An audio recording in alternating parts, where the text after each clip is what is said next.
5, 4, 3, 2, 1. I'm John Miglosh for the Wisconsin DMA and the International Society for Strategic Marketing.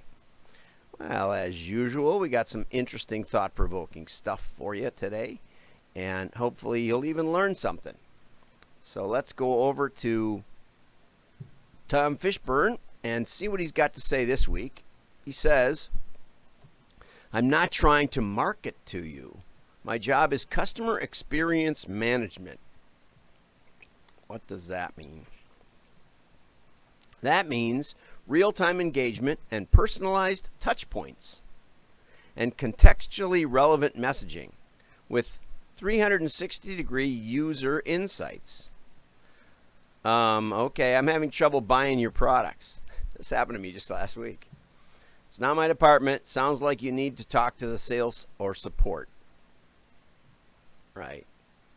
And you know, we'll get into what Tom says in a minute, but basically the idea that you can track the way I got to your product when you don't know that the check engine light just came on in my car, or you don't, or maybe you do, and I reset it. This is the 17th time because I got that little $8 gizmo from Amazon that you can reset your check engine light so you pass state emissions.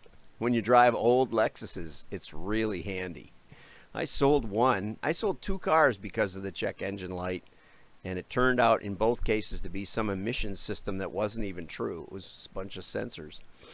You reset it, and it goes for months. I didn't know that. And anyway, so even when you know, you don't know.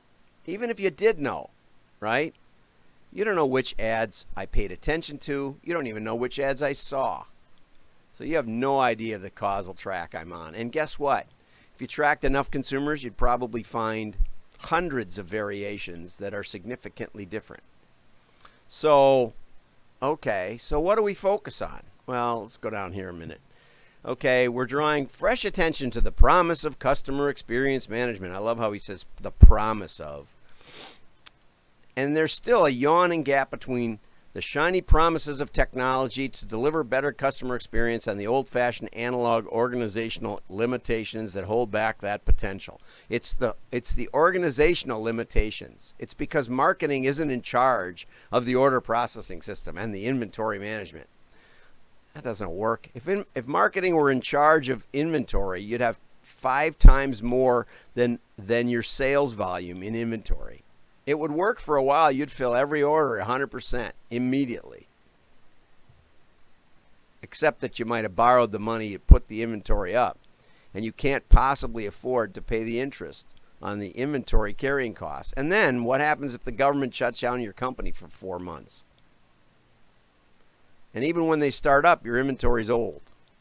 It's the spring and winter inventory, and you're not even ready for the back to school. So you liquidate that, and you liquidate your company.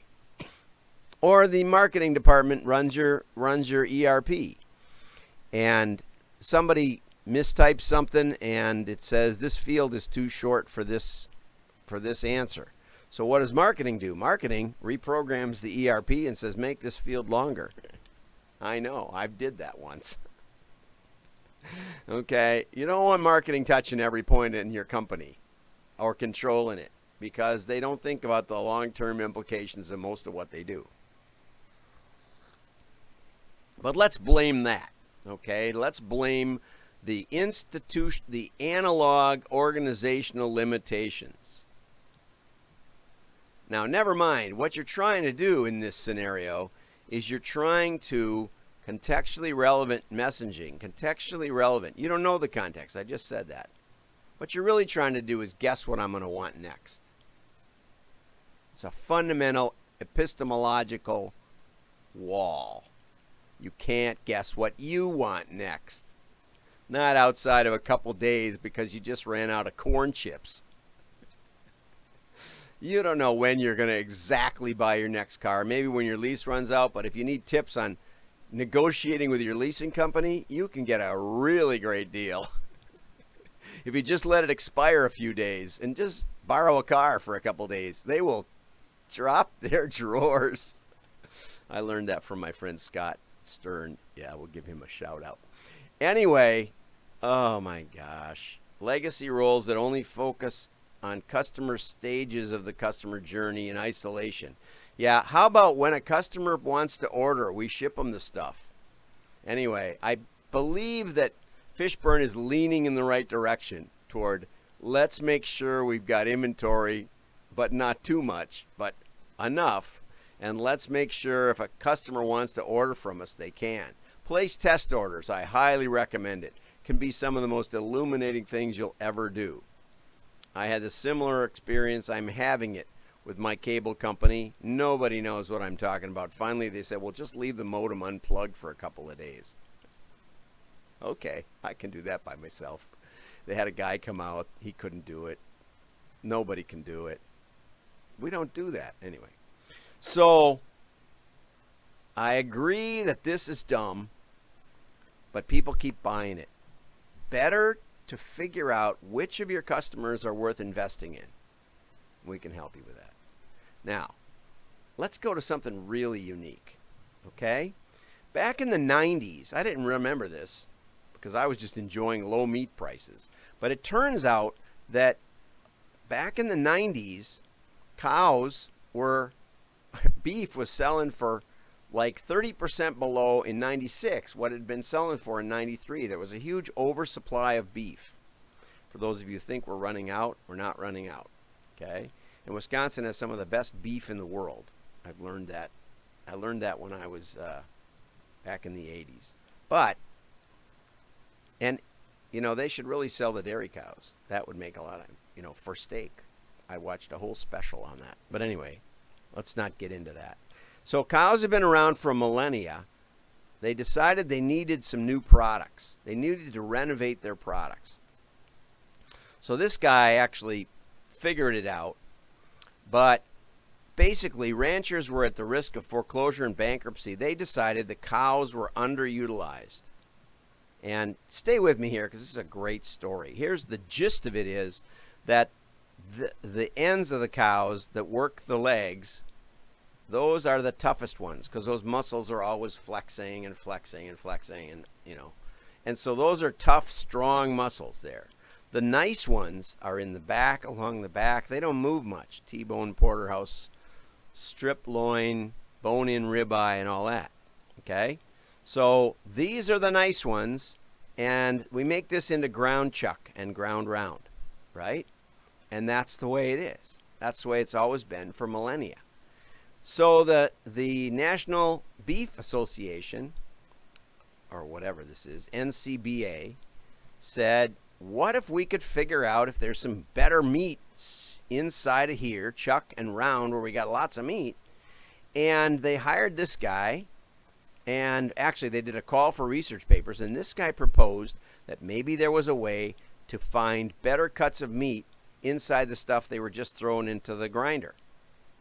Wow, what an idea. So they entertained research proposals, and the least desirable cows parts are the chuck and the round. But what if there was a way, what if there were a way, to slice the chuck and round that produced a steak that's as delicious as tenderloin? And it's like this puzzle of the muscles overlapping and intertwining.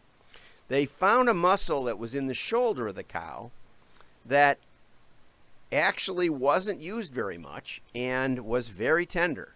But the tricky part was there wasn't any easy way to get it out of the side of beef. So here they are trying to experiment on how do we get at that muscle. You know, 3D imagery would help them a lot, I think. Anyway, so when he first took the new steak to meat industry execs, their reaction was, "You're kidding, right?" You know, imagine the processing plants telling them you got to cut it out of this thing. It took a while to convince processors to cut it. You know, but what's the difference in price between ground beef and tenderloin or ribeye? Well, I'm at my grocery store, you know, I've seen ribeye and tenderloin for $20 a pound. And I've seen ground beef and ground chuck for $3 a pound. So it's 7 times multiplier. 7 times per pound. You're still going to have to cut it up anyway. right? So they went to the processing industry and they taught them how to cut it out. Well, first they did taste testing. They did a lot of research, and people were like, "Wow, where do I get this?" Right? It took a while to convince the processors to cut it. It took a while to get retailers and restaurants to understand what the steak was like. They set up samples out in the restaurants, and the association did. Restaurants would man meat sample tables, say, "Hey, take a bite of this new steak," and people would go, "OMG, it's so tender. Where do I buy this?" There's a really funny part. When they first showed it to the meat execs, the flat iron steak is very thin. I think I have a picture of this. Very thin, but when you cook it, and I hadn't noticed this, very, very, very, very thin right here. But when you cook it, it actually puffs up. And I've been on the carnivore diet. I've been, losing weight, eating lean beef. And so I've been going to the grocery store. If my wife gets, she gets worried about me and won't buy me any more steak, and I'll see what's on sale. And I grabbed a flat iron steak a couple weeks ago, and I thought, what is this? I've never heard of flat iron steak, and it was fantastic. She said, "Oh yeah, we've had it many times." She knows all about that stuff. But I don't keep track of which steak is which. I tried grilling a chuck roast a couple months ago. They said if you could bathe it in salt for a couple of days and sit it in the refrigerator, it'll be tender. Well, I can tell you this, it was salty. Anyway, but because I'm buying my own beef sometimes, and in January, I went to the meat sale and had them cut up New York strip. I bought $200 worth of these big hunks of meat, and they'd cut it. What do you want? I'd say 1.25 inches. Anyway, so I'm a little more cognizant. So last night, I saw this article over the weekend, and I thought, wow, this is interesting. And we actually had one, and I noticed that, yeah, it goes from this long, thin, weird thing, and it just crunches right up and makes this really nice, thick steak. And we slice it real thin, which I'm really good at, and it's just fantastic. So if you haven't tried it, you should. But the point is that with research and technology, you may be able to take something and make a whole new product. Now, there was a company in Milwaukee called Gardetto's, okay? And Gardetto's had this garlic rye chips, okay? And they're real popular, and they're really good, and I love them. And the tricky part about them is that a lot of times they cracked. And they threw away all this extra chips that were just broken. They tasted great. And so, the president was sitting around thinking, what could I do to use up that other stuff? And they created this mix. Oh, they sold out to General Mills. No wonder it's probably made them a fortune. And they figured out that they could dump the broken crackers into the mix. Nobody cared. I pick out the little crackers. Now they've made them smaller so they don't break as much. They show them all perfect, but they weren't. Back in the day when they came up with this, these were all cracked, and they'd add pretzels and different kinds of other stuff to it, which was cheaper and still tasted pretty good. And so they were able to rethink their product, think about how to take something that was waste, essentially, and dramatically change their overall cost of goods and margin per pound. And so this is what happened. And the new steak cut was low priced at introduction. Now there's a bunch of different kinds, and there's all kinds of different steaks.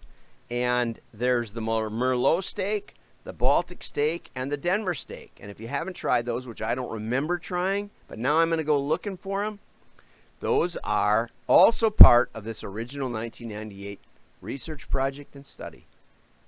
So get smart people involved with your company. They'll see things which you might not see.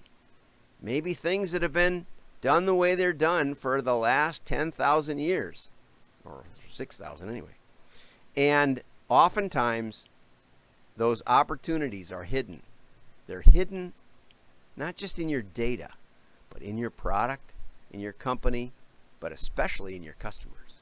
Have a great day. I'm John Miglash. Like and share. Bye-bye.